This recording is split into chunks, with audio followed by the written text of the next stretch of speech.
Poesía viva.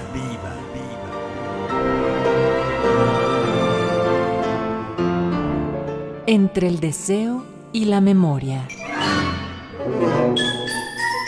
Yo anhelo expulsar de mí cualquier palabra, cualquier sílaba que no nazca de la combustión de mis huesos. Ramón López Velarde, a 105 años de su fallecimiento.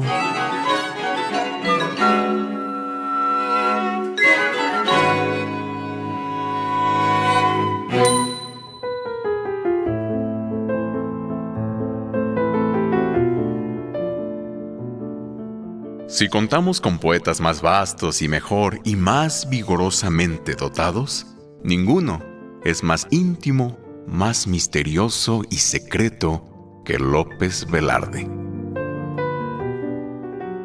Acabamos de escuchar palabras de Javier Villaurrutia sobre Ramón López Velarde, el poeta nacional que se fue muy joven.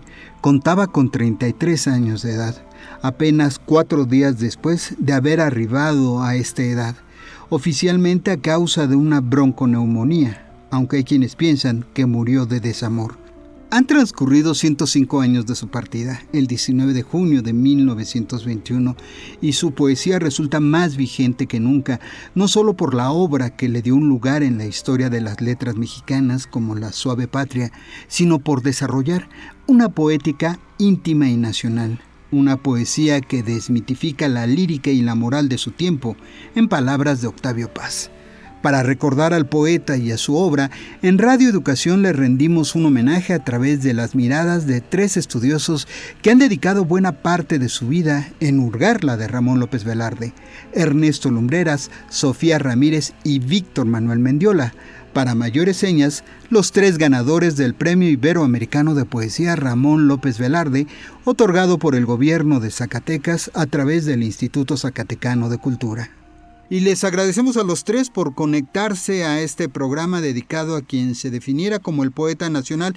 Y es que cada uno de ustedes, cada uno de ellos se encuentra en diferentes lugares, por eso no me queda más que agradecerles que estén con nosotros. Muchísimas gracias, maestra Sofía. Gracias a ustedes, gracias. Víctor Manuel, gracias por acompañarnos. No, al contrario, es un placer estar aquí con todos ustedes. Mi querido Ernesto Lumbreras. Un gusto platicar esta tarde muy lluviosa por estos lares, muy López Velardiana, de tardes líquidas. Gusto, Víctor Manuel, Sofía, Jesús. Lo primero es lo primero.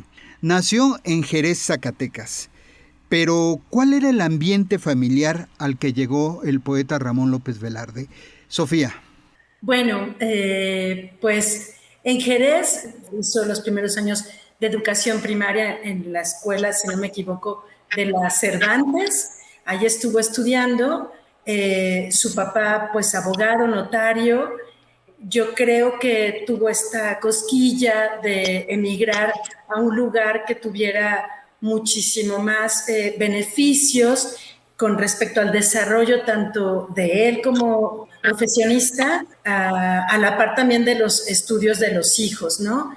Entonces, estamos hablando que nace en 1888, pero para 1898, es decir, cuando Ramón tiene 10 años, vienen a vivir a Aguascalientes. Y aquí, bueno, si bien en Jerez nace su hermano Jesús, aquí se completa la familia porque el resto de los hermanos nacen aquí en Aguascalientes. Además, bueno, pues es también las primeras letras, la educación primaria en la famosa Escuela de Angelita y luego en la Escuela de Sóstenes Olivares. Para 1900 regresa a Zacatecas, pero ya a la capital, a estudiar en el seminario, y luego otra vez vuelve a Aguascalientes en 1902 para formarse también en el seminario y luego continuar sus estudios en el Instituto de Ciencias de Aguascalientes.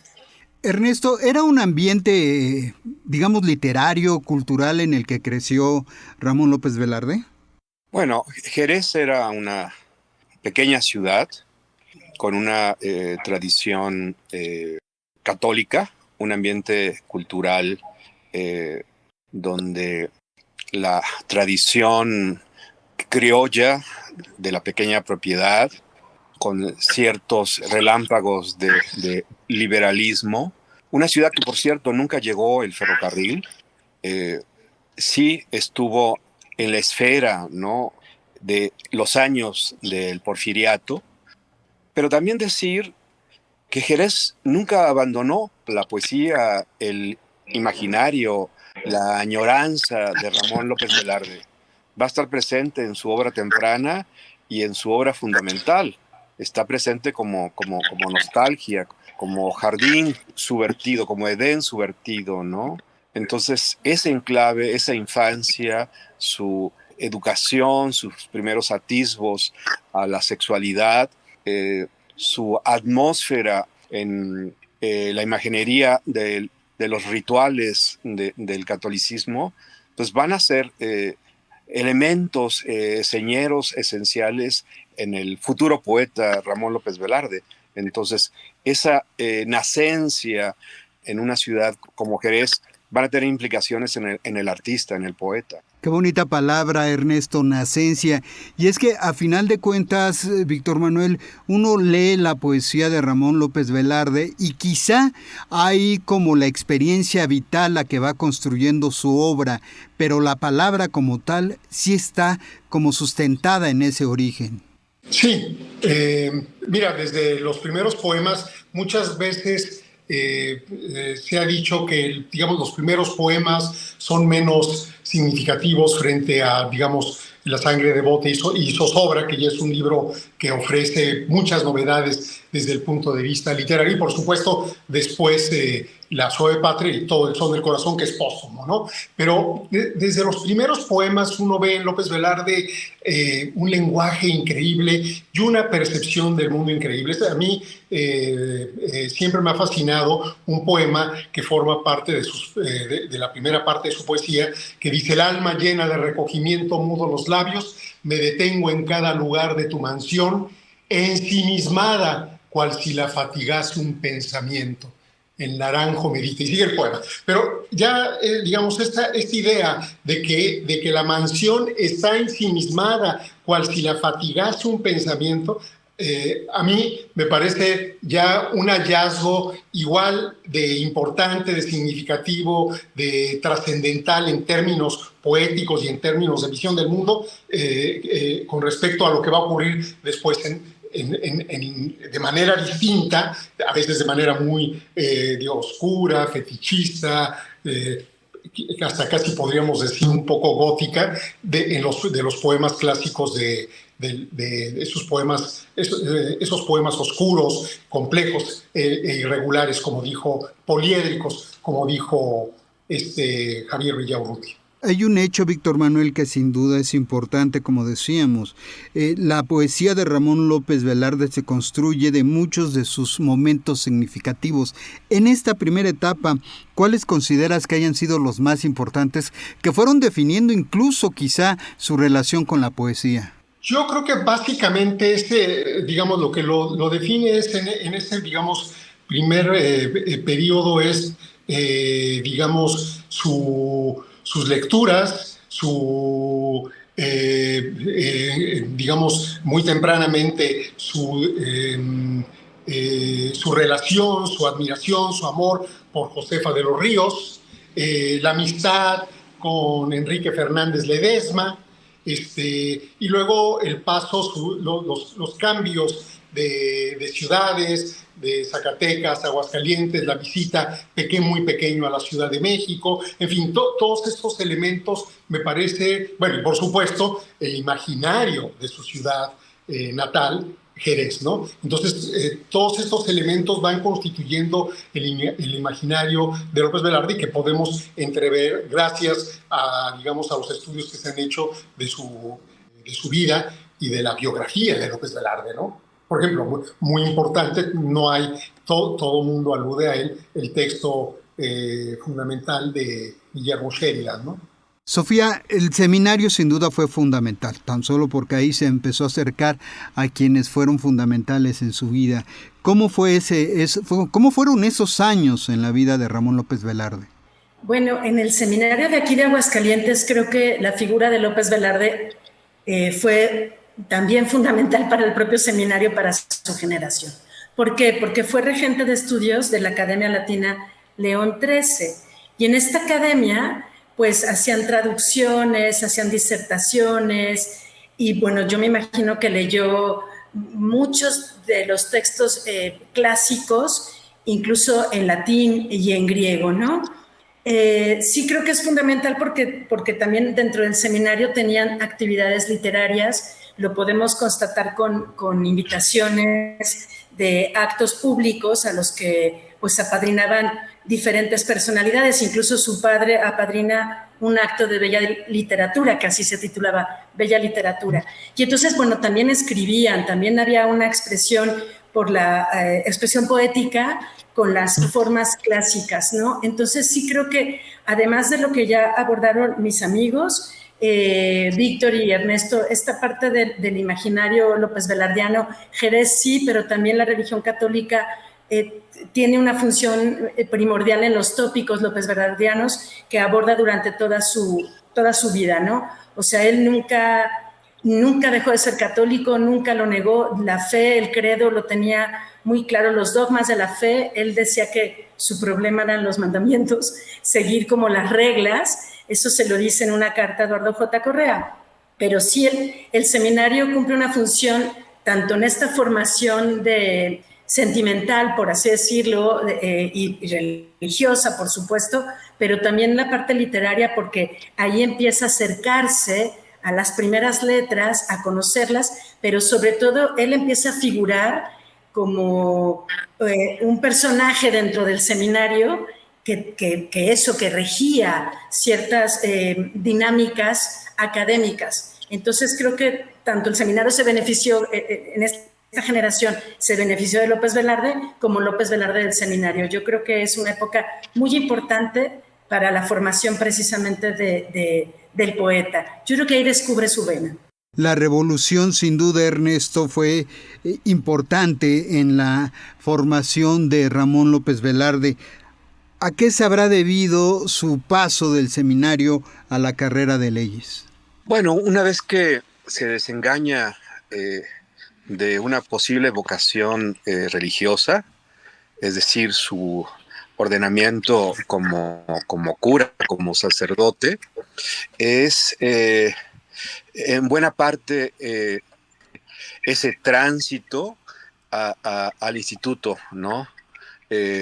Para cursar el equivalente de lo que ahora sería la preparatoria, es decir, una educación laica, abierta, cosmopolita, además en un momento estelar del Instituto Científico Literario de Aguascalientes, entra la fraternidad, ¿no? La Bohemia, la revista que anima con otros jóvenes de su edad y con parecidos e idénticos intereses artísticos, ¿no? Pedro de Alba, Enrique Fernández Ledesma, entre las figuras más destacadas.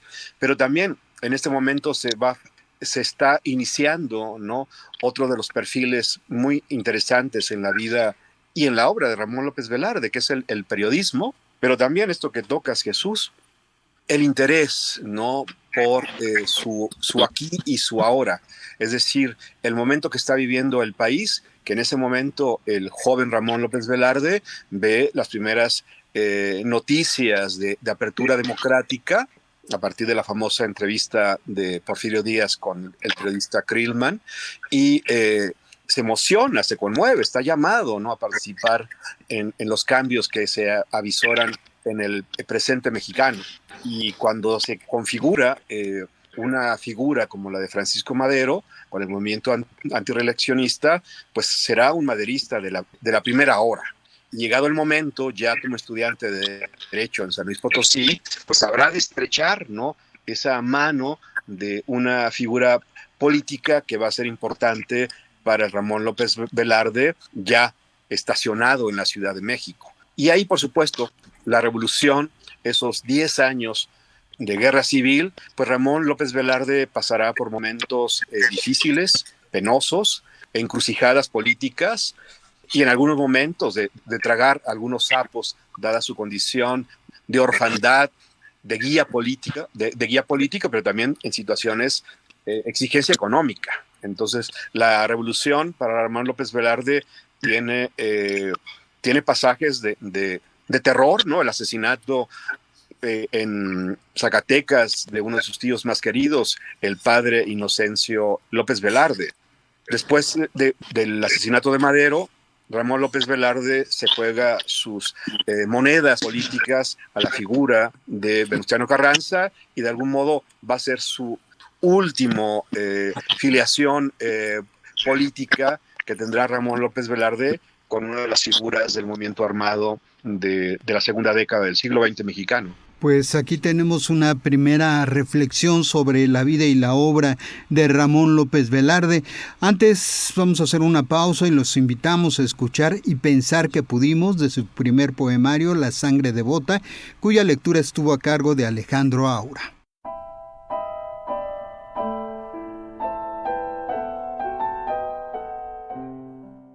Y pensar que pudimos.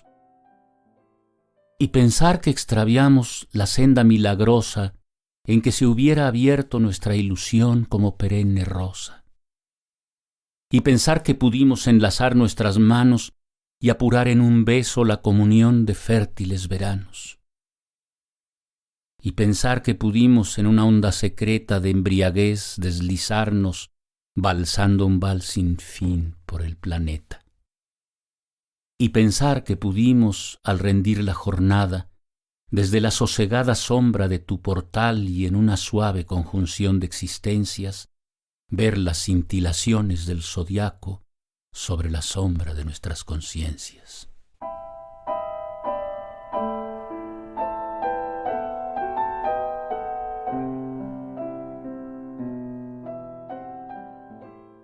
Y estamos de regreso con Sofía Ramírez, autora del libro Ramón López Velarde, Convertir lo efímero en permanente, de Víctor Manuel Mendiola, quien escribió Ramón López Velarde, 100 años contra el fantasma del caudillo, y de Ernesto Lumbreras, autor de Un acueducto infinitesimal, Ramón López Velarde en la Ciudad de México, 1912-1921. Y con estos tres títulos, tan solo queremos decirles que hay mucho conocimiento en estos tres personajes que amablemente nos acompañan para hablar de Ramón López Velarde, y ellos nos pueden reflexionar también sobre una parte que sin duda marcó a López Velarde, que es su relación con el amor o con el desamor, la mujer como sustento de su obra, pero no siempre con una perspectiva necesariamente de amor correspondido. Ernesto, ¿cómo piensas al respecto? Bueno, hay varias facetas, ¿no? El tema del amor en Ramón López Velarde reviste y revisa varias tradiciones. Una es la tradición que viene, ¿no?, desde los poetas provenzales, pasando por el dolce estilo novo, que es el amor imposible, ¿no?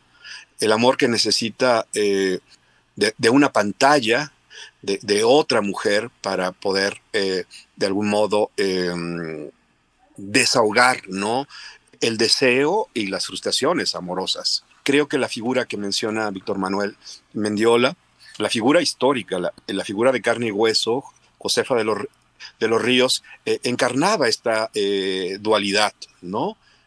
Era eso, una mujer que fue importante en la infancia y en la adolescencia de Ramón López Velarde, pero también el mismo poeta empezó a crear un mito. A partir de esta construcción literaria, nace Fuensanta, posiblemente el mito amoroso de mayor trascendencia en la poesía mexicana. Pero también un añadido muy López Velardiano es la vinculación del objeto amado con un estro, con un aura de religiosidad, de prohibido, de santidad, que también, por supuesto, tiene momentos estelares en la poesía erótica y amorosa de Ramón López Velarde. Y por último, que también ya lo esbozaba Mendiola, este carácter gótico que seguramente le viene de Baudelaire y de Edgar Allan Poe, y por supuesto de Quevedo, el amor constante más allá de la muerte, los encuentros en los reinos de ultratumba, en ciudades fantasmales con sus enamoradas, muy particularmente una Fuensanta renacida, ¿no? El poema, uno de los grandes momentos de la poesía de Ramón López Velarde, El sueño de los guantes negros, nos da cuenta a profundidad de esta tercer variante de la erótica amorosa de Ramón López Velarde. Sofía, conocemos ya, se ha hablado de Josefa de los Ríos, de Margarita Quijano. ¿Hay alguna otra mujer, algún otro amor en la vida de Ramón López Velarde que lo haya marcado?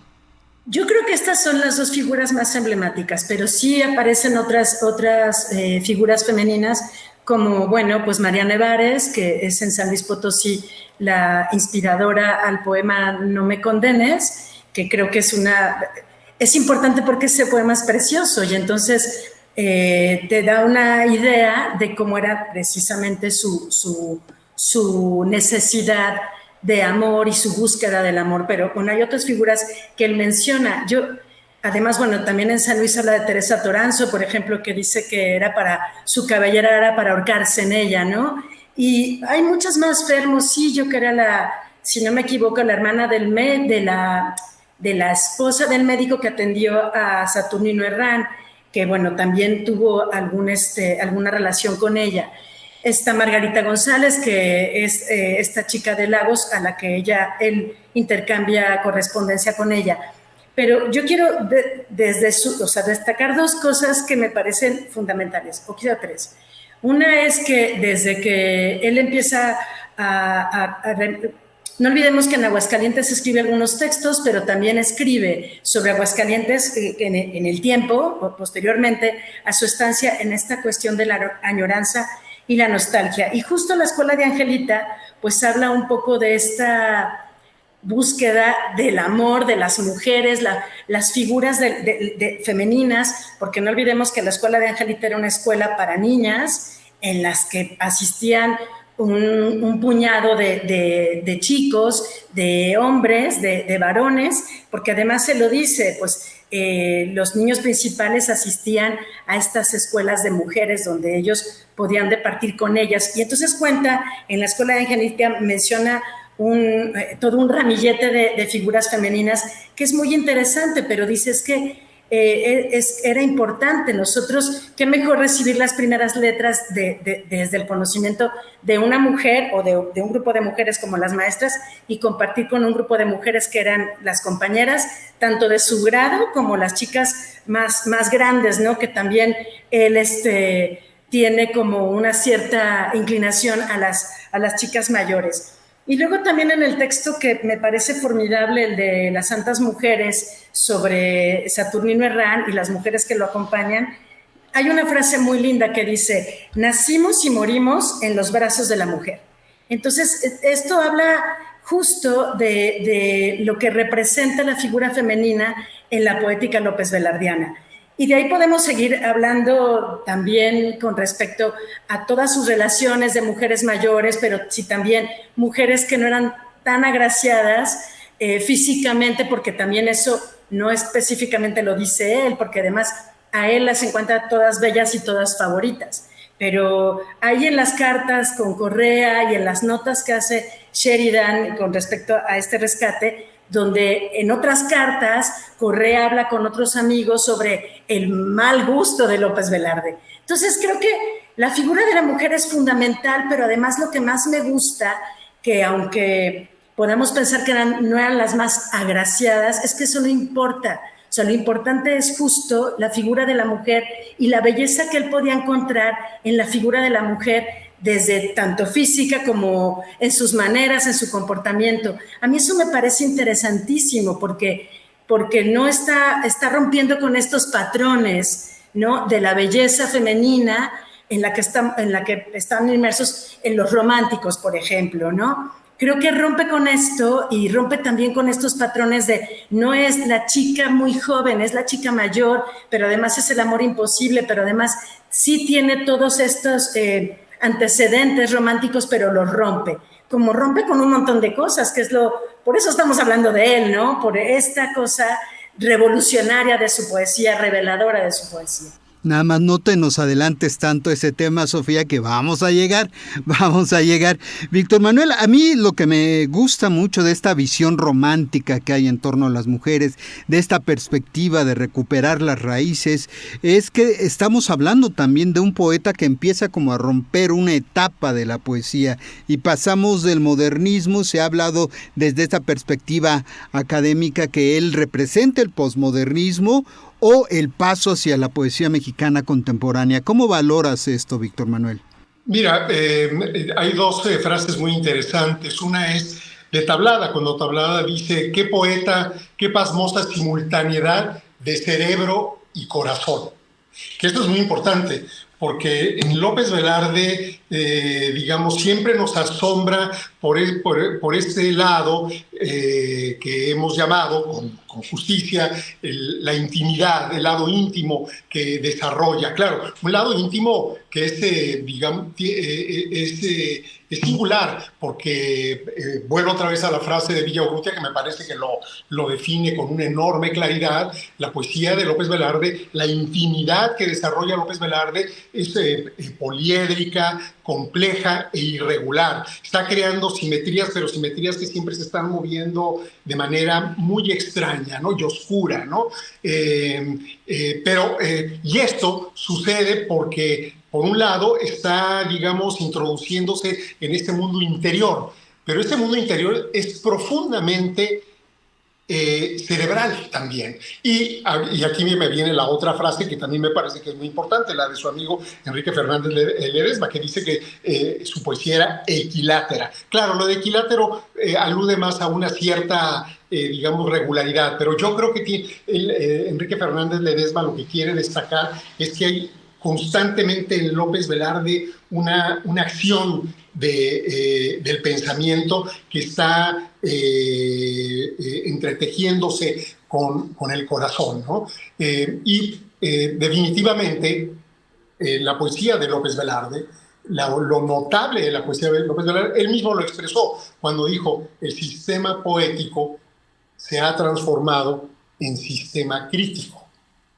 Y cuando él dice esto, quiere decir que el poeta, en el momento en el que está diciendo esto él, es un poeta que está permanentemente tomándose el pulso, midiendo el sentido de todo lo que está diciendo. Pero lo que a mí me importa mucho, porque yo, sobre todo, yo he leído con cuidado la obra de López Velarde en su totalidad, y he leído también los textos que se han escrito sobre ella, pero sobre todo me he dedicado a tratar de comprender lo más cabalmente La Suave Patria. Y yo creo que La Suave Patria lo que nos muestra es que ese sistema crítico, esa transformación del sistema poético en sistema crítico, no solo es, por un lado, tomarse el pulso, pero por otra parte es una mirada sumamente aguda del mundo, vamos a decirlo en esos términos, civil. Porque La Suave Patria, que fue tomado como una loa a la patria, es un texto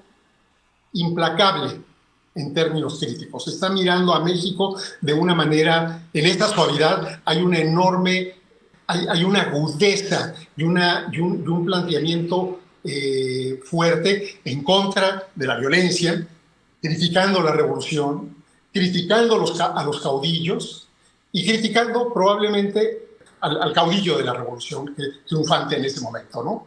Álvaro Obregón.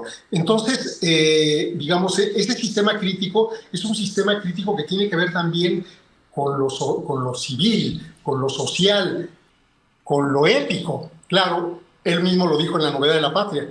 Él se da cuenta de que ya no es posible hacer una épica hacia afuera, sino que ahora lo que podemos hacer es una épica hacia adentro. Y La Suave Patria es precisamente la encarnación de esa idea de López Velarde, de la creación de una épica hacia adentro. Yo creo, termino lo que yo quiero decir a este respecto, que este término, una épica hacia adentro, es muy interesante y muy valioso, porque nos permite entender muchos de los poemas que se hicieron en el siglo XX, que no son épicos hacia lo exterior, a la manera tradicional, sino que son épicos hacia adentro. Pues vamos, se nos está adelantando también Víctor Manuel, pero solo un poquito. Vamos a escuchar Fuensanta, una interpretación de Gustavo Cuautli y Sergio Vázquez, con una composición además de Blas Galindo.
Hablemos de La Suave Patria, sin duda uno de los poemas más importantes de la literatura mexicana, Sofía, que marcó no solo a una etapa, sino que nos sigue marcando hasta ahora.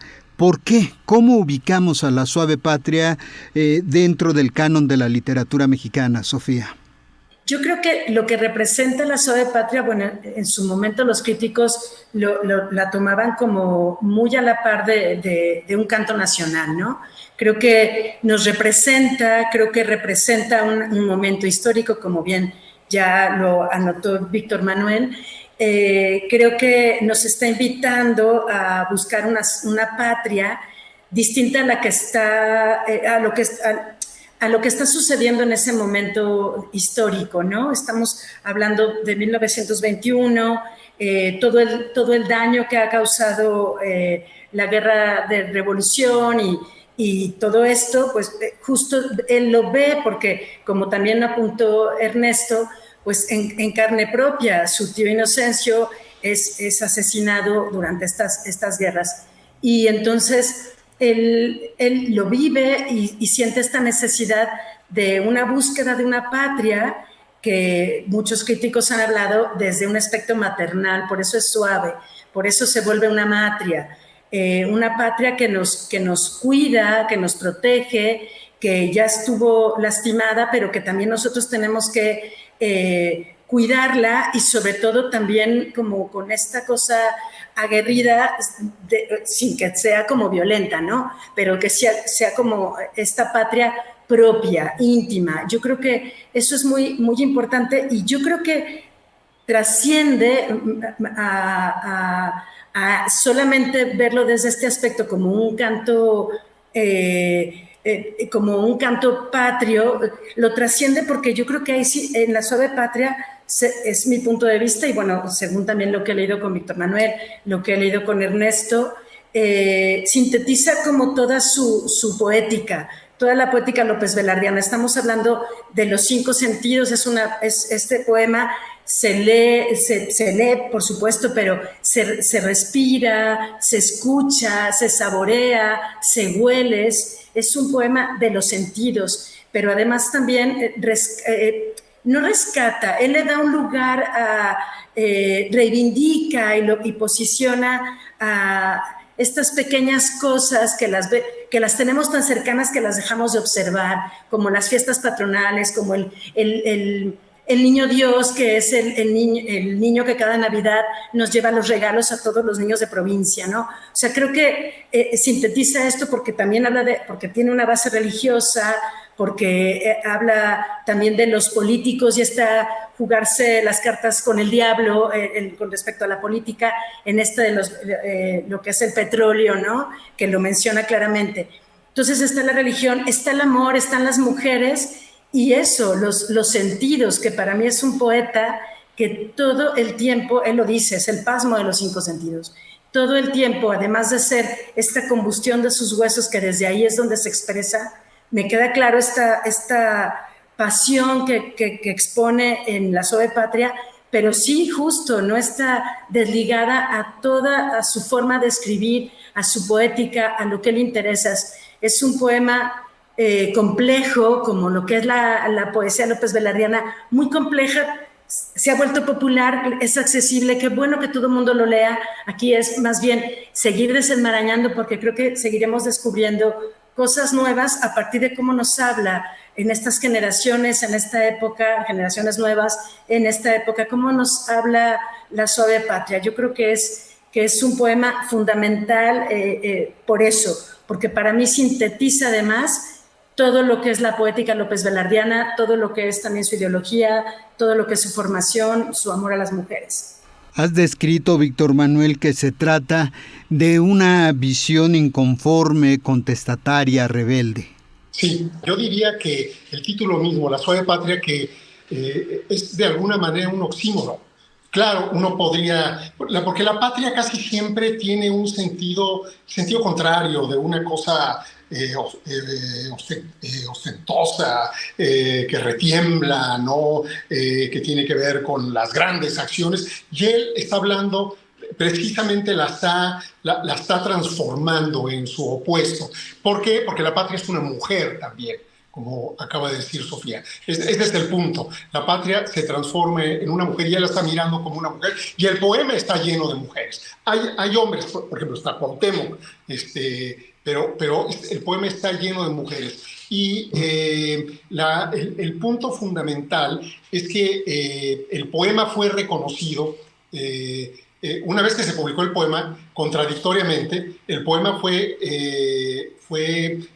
en los homenajes, porque en revista de revistas, inmediatamente, en México Moderno se hizo un homenaje, inmediatamente en México Moderno se habló de la poesía de López Velarde, pero en particular del poema. Hay varias opiniones. Luego se volvió en 26, apareció en revista de revistas con homenaje, en 36 se volvió a hacer en revista de revistas con homenaje, y La Suave Patria siempre colocada en un lugar especial, pero contradictoriamente con opiniones diversas. Y para mí, en este conjunto de opiniones, hay una que me parece que es fundamental, la de Enrique González Rojo, cuando dice, entre sus mejores versos hay reproches. Y ese es el punto que a mí me parece fundamental. La Suave Patria es, en muy buena medida, un gran reproche, si no a México, a la revolución. Y desde este punto de vista, La Suave Patria, entonces, está planteándonos, no solamente en el momento actual, sino en nuestro momento de gran violencia, un punto de vista crítico. Y es eso donde a mí me parece que le da al poema una enorme actualidad, porque al estar cuestionando la violencia, cosa que destacaron en ciertos momentos tanto José Emilio Pacheco como Marco Antonio Campos, ellos en algunos de sus textos destacaron la actualidad de La Suave Patria por el hecho de que La Suave Patria es una respuesta a la violencia, pero no es una respuesta violenta a la violencia. Si ustedes piensan hoy, por ejemplo, que estamos rodeados de violencia, vemos aparecer un sinnúmero de textos que hablan de la violencia de manera violenta.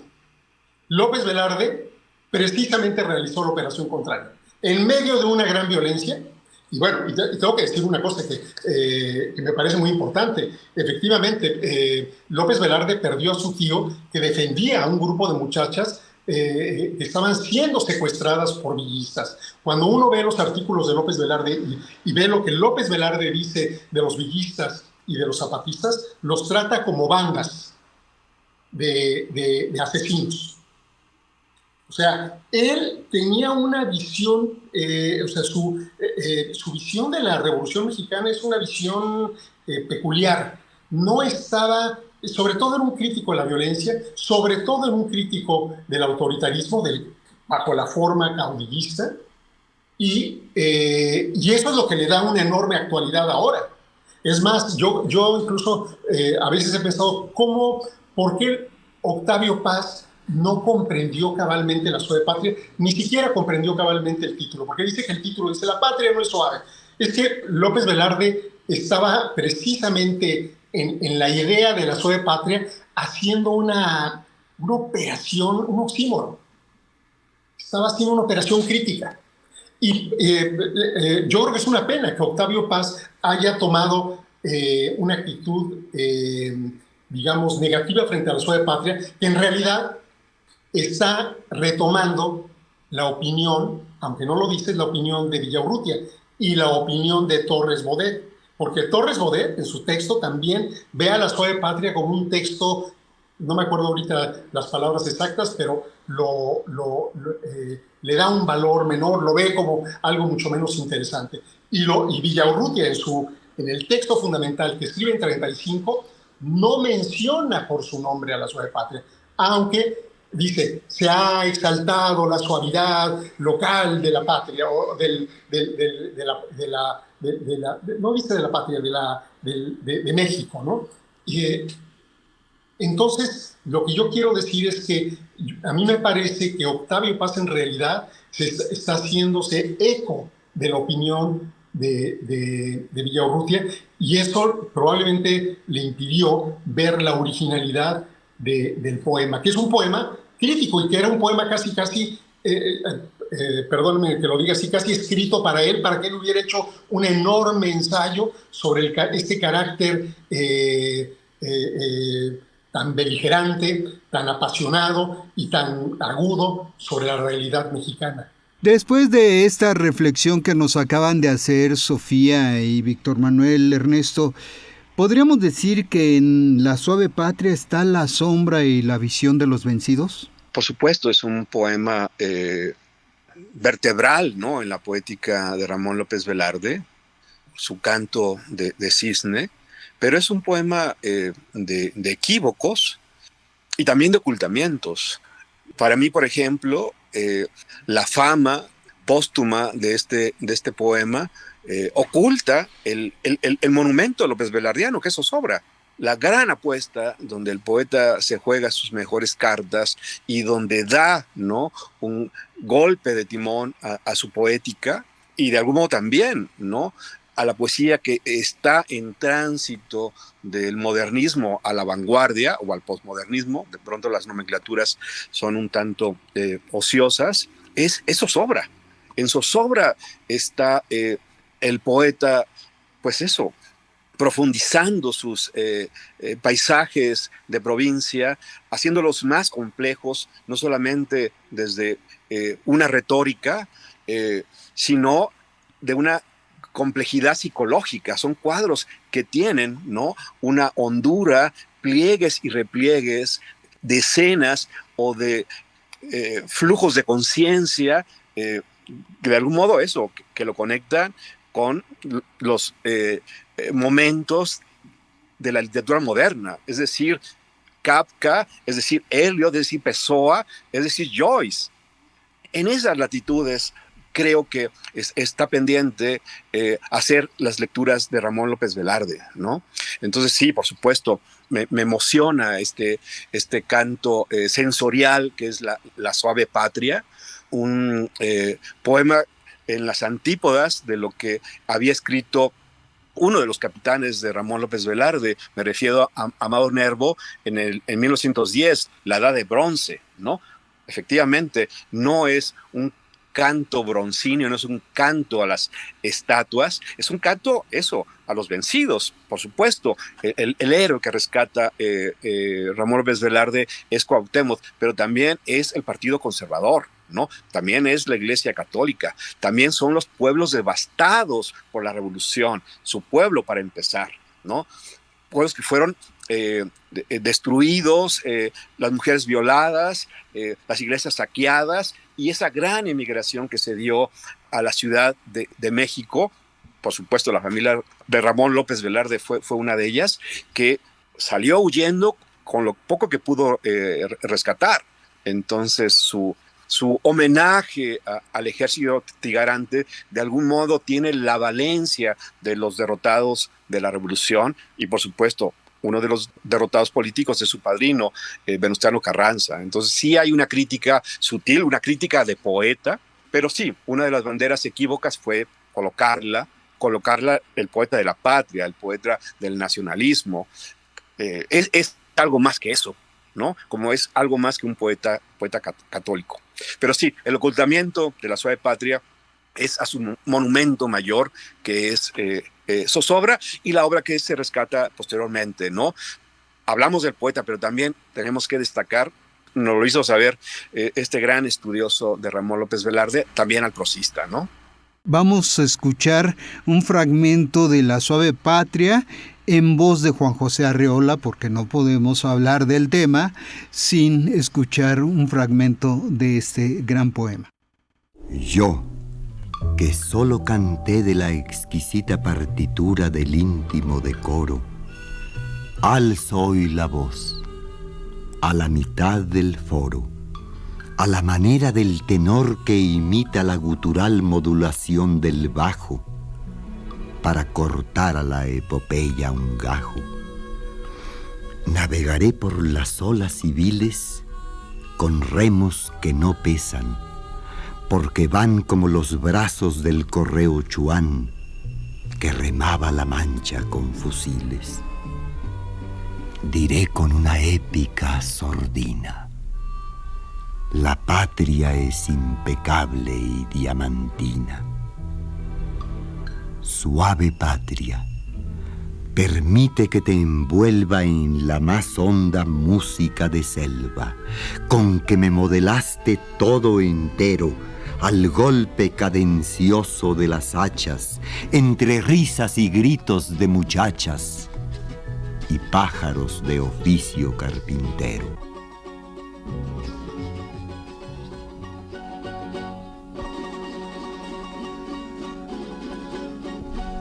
Patria, tu superficie es el maíz, tus minas el palacio del rey de oros, y tu cielo las garzas en desliz, y el relámpago verde de los loros.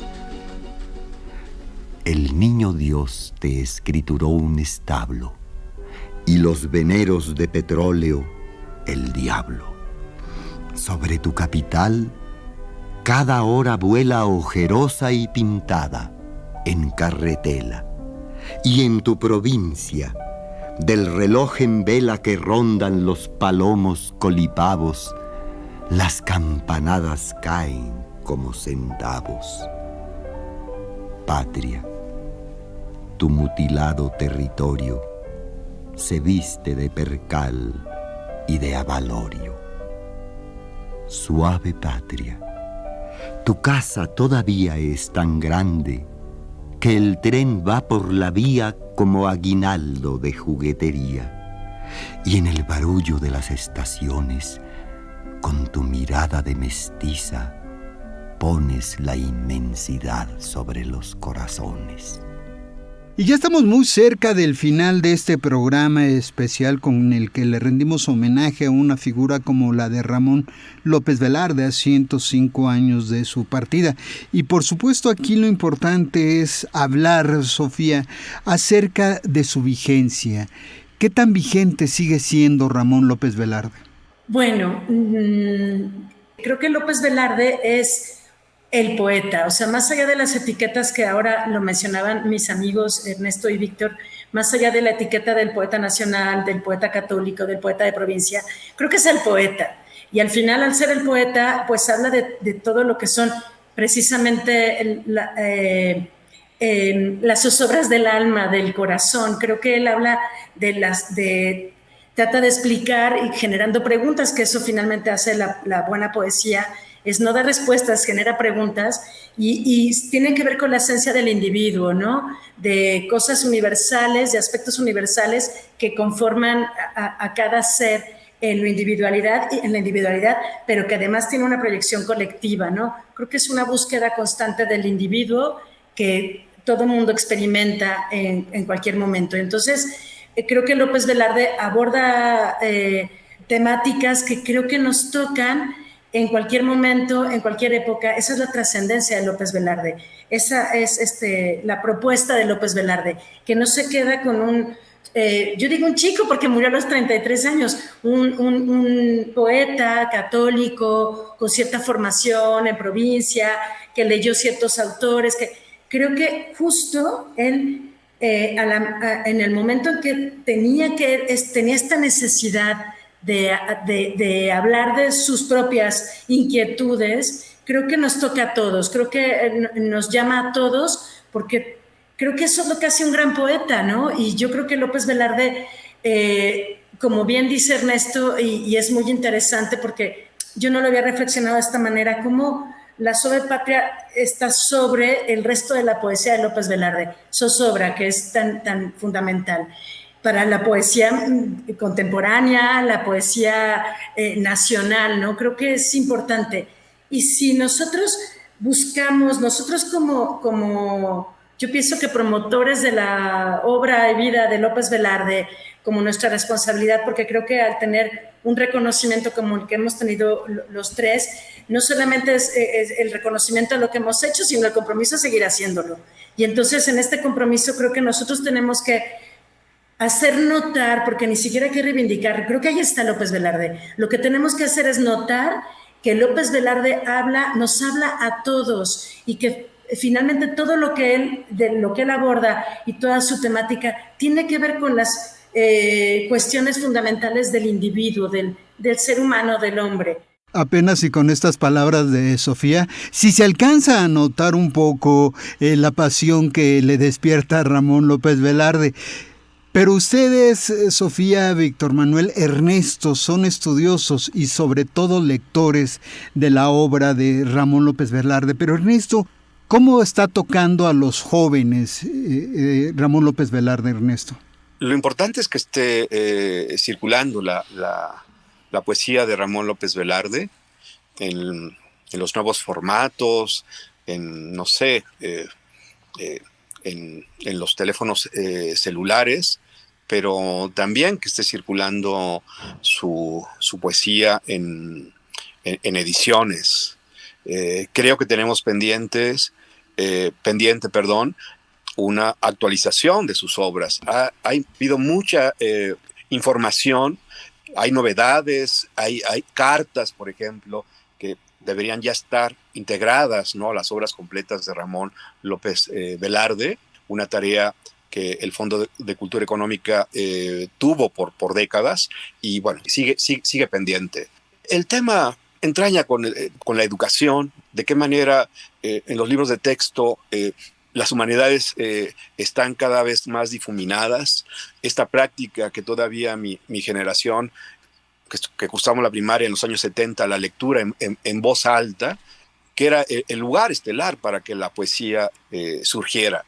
No sé cómo están las cosas respecto de la presencia López Velardiana en los libros de texto gratuito.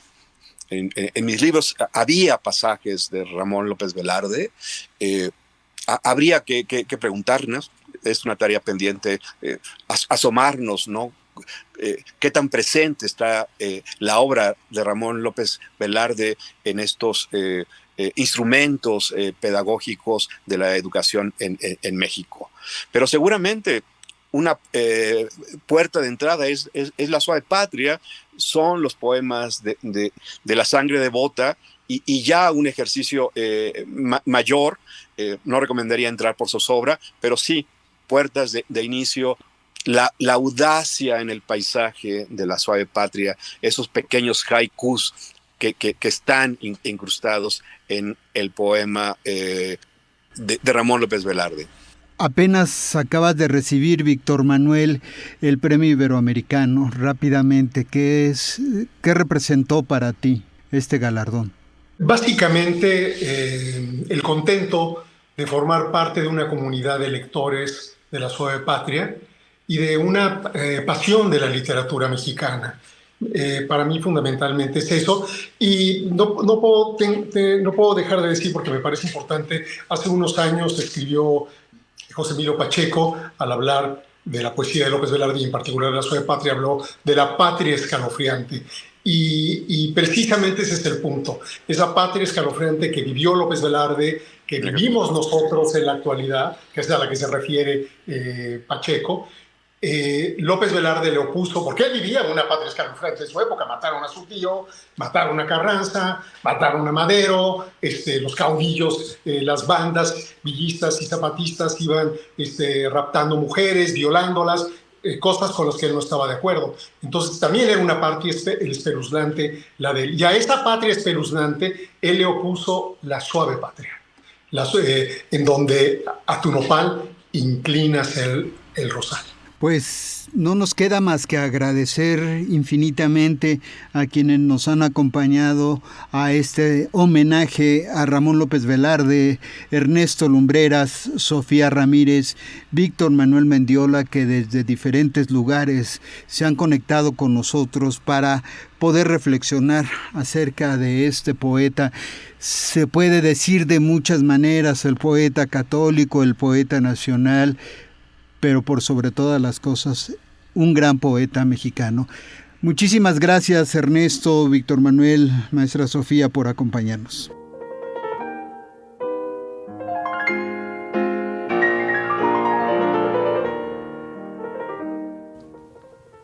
Una música íntima no cesa, porque transida en un abrazo de oro, la caridad con el amor se besa. ¿Oyes el diapasón del corazón? Oye en su nota múltiple el estrépito de los que fueron y de los que son. Mis hermanos de todas las centurias reconocen en mí su pausa igual, sus mismas quejas y sus propias furias. Soy la fronda parlante en que se mece el pecho germinal del bardo druida, con la selva por diosa y por querida. Soy la alberca lumínica en que nada, como perla debajo de una lente, debajo de las linfas Sherezada. Y soy el suspirante cristianismo al hojear las bienaventuranzas de la Virgen que fue mi catecismo. Y la nueva delicia que acomoda sus hipnotismos de color de tango al figurín y al precio de la moda. La redondez de la creación a trueno, cortejando a las hembras y a las cosas con un clamor pagano y nazareno. Oh psiquis, oh mi alma, suena a son moderno, a son de selva, a son de orgía y a son mariano, el son del corazón.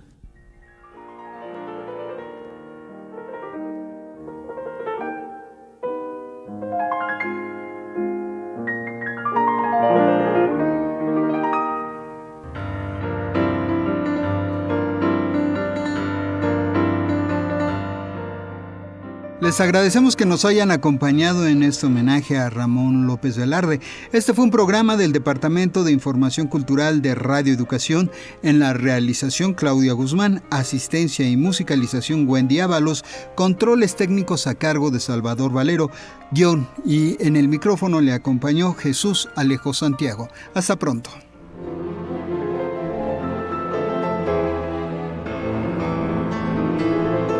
Poesía viva.